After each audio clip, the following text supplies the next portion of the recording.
Jalannya pertandingan, Uzbekistan melakukan percobaan lebih dulu pada menit kelima melalui Abbosbek Faizullaev yang melepaskan tembakan dari luar kotak penalti setelah menerima bola dari Hojimat Erkinov.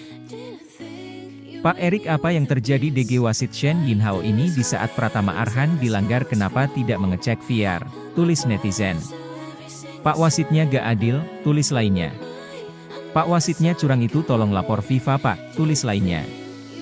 Jalannya pertandingan, Uzbekistan melakukan percobaan lebih dulu pada menit kelima melalui Abbosbek Faizullaev yang melepaskan tembakan dari luar kotak penalti setelah menerima bola dari Hojimat Erkinov.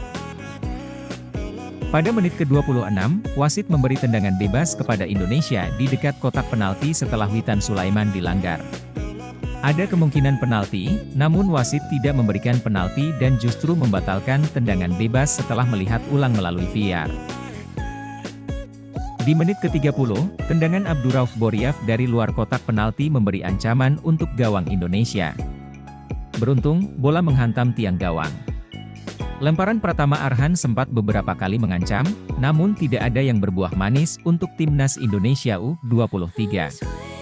Pada menit ke-37, umpan cungkil Abbosbek Faizullaev memberi ancaman ke kotak penalti Indonesia. Beruntung, peluang tersebut tak menghasilkan apapun.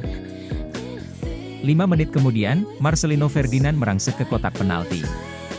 Ia dijatuhkan namun wasit tidak memberikan penalti. Pertarungan terus berjalan alot. Uzbekistan mendominasi penciptaan peluang, namun juga masih belum bisa menemukan jalan menembus pertahanan tangguh timnas Indonesia U23.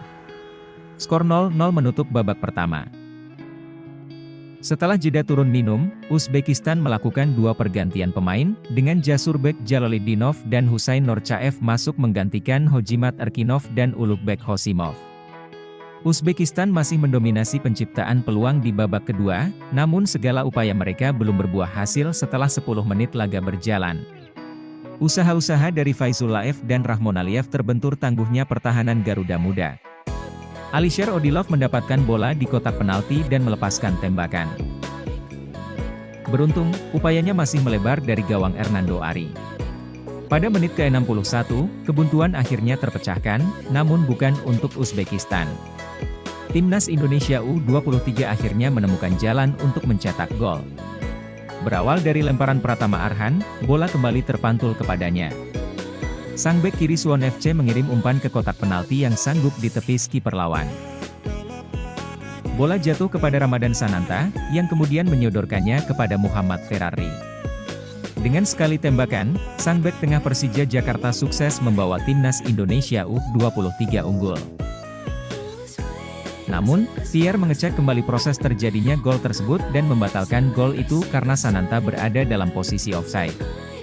Pada menit ke-69, Uzbekistan justru mencetak gol melalui Norcaev yang sukses menyambut umpan Muhammad Qodir Hamraliev dari sayap kanan. Sesaat kemudian, Uzbekistan kembali mengancam melalui Faizullaev yang tendangannya masih bisa dimentahkan oleh tiang gawang.